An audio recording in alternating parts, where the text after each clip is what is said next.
This is a escape room player. Those some call me player from the ScapeROMFiles. And before I get started with this topic, if you hear any ambient noise outside, hashtag there was nothing I can do. Let's just get right into it. If you're familiar with me in any iota of the capacity, which I highly doubt, there is a game out there that I honestly really do enjoy despite it being part of a genre I legitimately now cannot stand. And that game is known as Code Vein. The game that everyone loves to call Anime Souls, even though Dark Souls, and to an extent Demon Souls, which the latter came out first, is essentially, by their logic, a Berserk ripoff, which makes it a Western Berserk. The concept of combat arts became an entire fighting system, and it's employed by big bazonga waifus.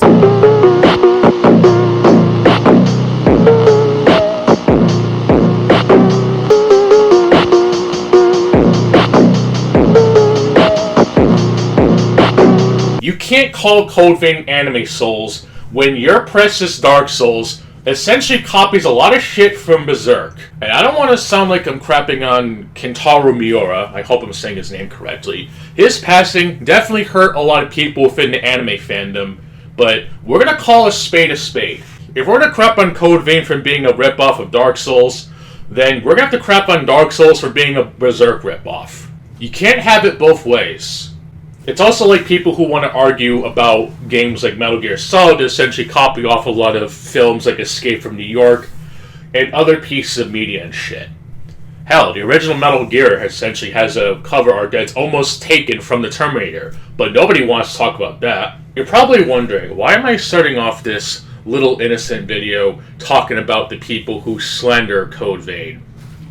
Because of all the things to complain about with Code Vein, calling it Anime Souls is just extremely disingenuous, especially since developers of this game have also worked on God Eater, which honestly I haven't played. I'm not sure if it would be worth my time, but I know that Code Vein itches that anime type of itch that I only have gotten with something like BlazBlue. So I was actually pretty excited for this game, and this was back when I didn't completely detest the Souls-like nature of the game. It was that type of game that just kind of spoke to me. I'm not really the type of dude that sits around and watches anime, but rather I like to get a hands-on approach, like with Tao Kaka. No, I'm kidding. With BlazBlue, to an extent, where you're actually playing the experience of anime and shit, or even to a much more modern degree, something like Dragon Ball Xenoverse 1 and 2. Games that are essentially just retellings of the arcs that actually mattered, but having it in gameplay form that cuts off all the fat. It's also why I enjoy wrestling games rather than actually watching wrestling. But let me not derail this too much. Code Vein is a game that does have faults, mainly with the lack of pausing, despite the fact that the game doesn't really have much online connection aside from pure co-op. And even the pseudo invasions are just essentially spawning enemy mobs that give you a little bit more than just your usual enemy spawns and shit. But the game is essentially all co-op, but you still can't pause the game in its so-called offline mode. That alone is worth more criticizing than people who only brush off this game because, oh my god, it's Anime Souls. Now that I talked about Code Vein in a disingenuous way, this isn't about the first game specifically. No. It's actually about the sequel that's coming out. And you're probably wondering, what could you possibly find something negative to talk about with the sequel, despite it not even being out? It actually goes back to the multiplayer part of Code Vein. For whatever reason, Code Vein 2 is not having any form of multiplayer. And you're probably wondering, is this going to be a good thing or a bad thing? Well, here's the way that I see it.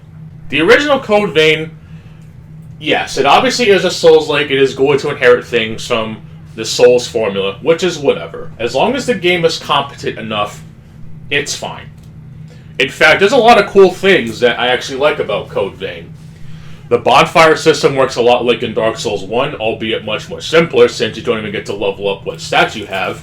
It just raises your overall level, so it still works a lot like how people remembered it from Dark Souls 1. You also have a companion system which lets you bring certain characters alongside with you, making combat and exploration just a lot more interesting. and it does make some of the boss fights a lot more bearable.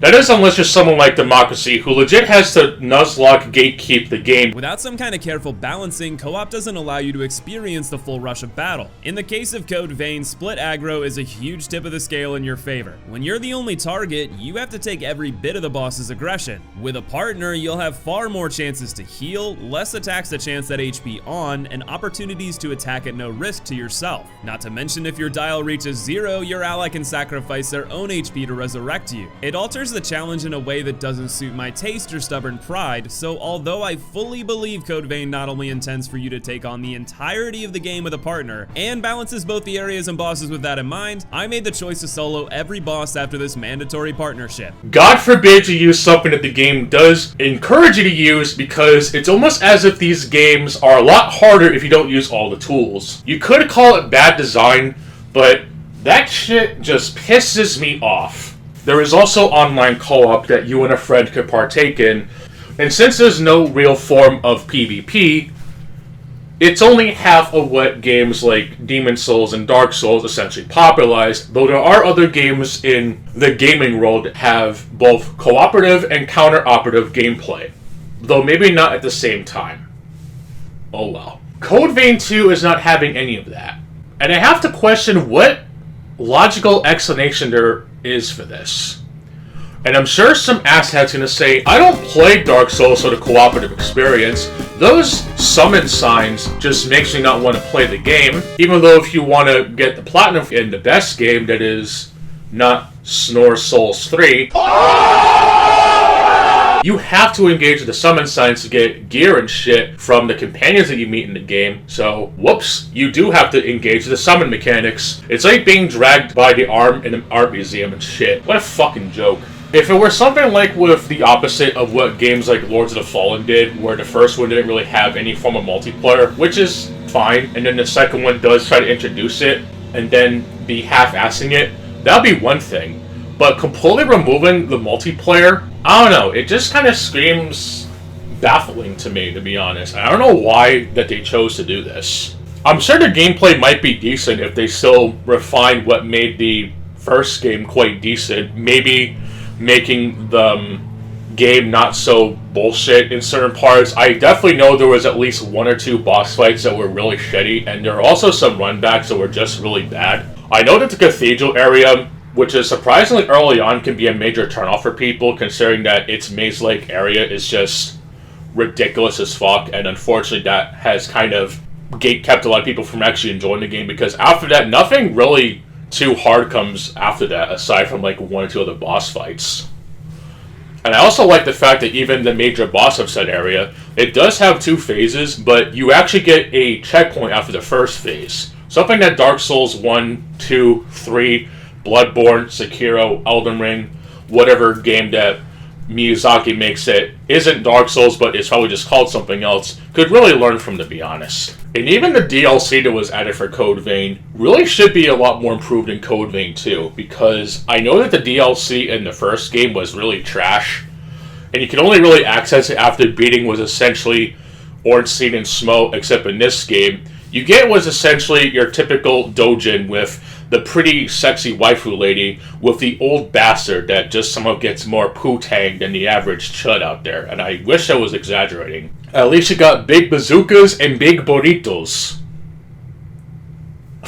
Wow, that's so fucked. And considering how Code Vein takes a lot of design choices from Dark Souls 2, and that the levels are interconnected in such a way that would piss off the most Puritan of Dark Souls 1 fans, my only major criticism, aside from what idiots would complain about, there's really no optional areas in Code Vein. And yes, I know there's the depths, but I don't know. Of all the times I put into Code Vein, I really haven't dwelled into the depths because I felt like I haven't had a reason to. I feel that's something that Bloodborne did better, despite the fact that a lot of the good shit required PlayStation Plus or Xbox Live, but I'll digress. And even the DLC just had its own fair share of the depths, with the only real one worthwhile was the post-game challenge area that just has some of the most bullshit enemies throughout it, and even recycling bosses, which would be one thing, except the enemies you have to fight are generally some of the most awful enemies that would give Elden Ring, yes, Elden Ring, a run for its money. Code Vein really does have some really shitty enemies, and the fact that people will not use the companion system because they're so stubborn and refuse to adapt despite playing a game which literally lets you play however the fuck you want within its rules is pretty insane to me. But I'm going to digress. I will, however, not be digressing in the fact that Code Vein 2 doesn't have multiplayer of the sort. Now, it could be patched in, though I don't know why something as staple as multiplayer in a Souls game would not be included, unless it's something like The Surge or Lords of the Fallen specifically, where there is a narrative reason to do this, but I don't know. It just seems really weird to me that a game that tried to be like Dark Souls in the year where people didn't completely get pissed off at anime titties, but is now all of a sudden doing the 180 since Lady D from Resident Evil Village kind of gave people a wake-up call, but that could be another thing I'll digress on. It just seems really weird to me. If anything, I wish there were more companions you can bring alongside with you. Hell, I'll go with Team Coco. Not that shit.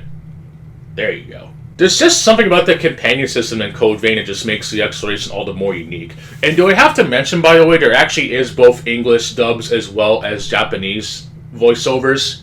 Yeah, I'm not going to really bring up that topic again because it's just going to be all autism vortexes at that point. I'd really rather not do that. But hey, if you like to play the game in both English or Japanese, you have that option. And I think that's great. Gonna go on a little side tangent, but even as shitty as the NetherRealm games are, those games can be played in various languages, and you don't even need to import them or anything of the sort. No smuggling of codes or even other regions required. Just go into the options, set the language you want, and you can experience the shitty story in like 9 different languages. Fucking sweet! The lack of multiplayer in Code Vein 2, in all seriousness, is kind of the one thing that makes me not want to bother with this, to be honest. Because while it wasn't the most refined part of Code Vein 1, it was still a thing that was in the game, and if the developers took some time to make it better, like having a seamless co-op mod that Dark Souls has now, which I'm sure, once again, the purists are fuming Izalith levels of fire as to how there could exist a mod that actually makes Dark Souls the ultimate game of all time, having an actual cooperative experience. Holy shit. Or even something like Elden Ring, the greatest game of all time, I'm sure, especially if you're a dark child. Even that game doesn't have proper cooperative experience. And their dumbass excuse is that the co-op would make the game too easy. No shit. It's like every fucking game ever. If you're playing a game in co-op, chances are it's going to be a lot easier when you have 2 functional brains instead of 1. Which is why in most games of cooperative gameplay, they retune the enemies for that purpose. And if a game doesn't do that, then that's just kind of shitty design. And I know some people are going to be like, oh, well, that's the point that Magasi was making. Why would you purposely handicap yourself when there's no real incentive to do so? Even the Code Vein DLC actually has in-game challenges that should please these people who do, like, naked, fists only, no blocking, no rolling, no parrying runs or whatever, and yet they don't bother in a game that actually does have that shit. What a fucking crazy world we live in, dude, I swear to God. This game could be interesting if they actually do it proper, and unless they pull a Hugo Martin with the Doom multiplayer fiasco, who knows how this game's going to be. I just hope that people who like Code Vein a lot more than I did actually get a proper experience, because that's the way it really should be, to be honest. But even that might piss off some people, because what is actually letting people actually enjoying things or actually being patronizing about it? And if it does end up being subpar, the usual secondhand and hopefully having a decent discount price, but it is something that could be interesting in 2026, and unless it gets delayed, like with other games I've been looking forward to, maybe it'll be quicker at the stores I frequent than I might think. But that's all I really have to say. I hope that this doesn't come off as me being Mr. Negative again. It's just something that concerns me, but I know that the grass is not exactly better on the other side, if that's how they say it.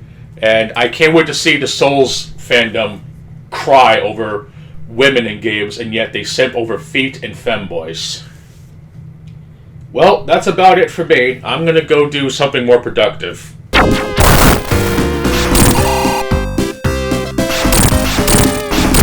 Wow.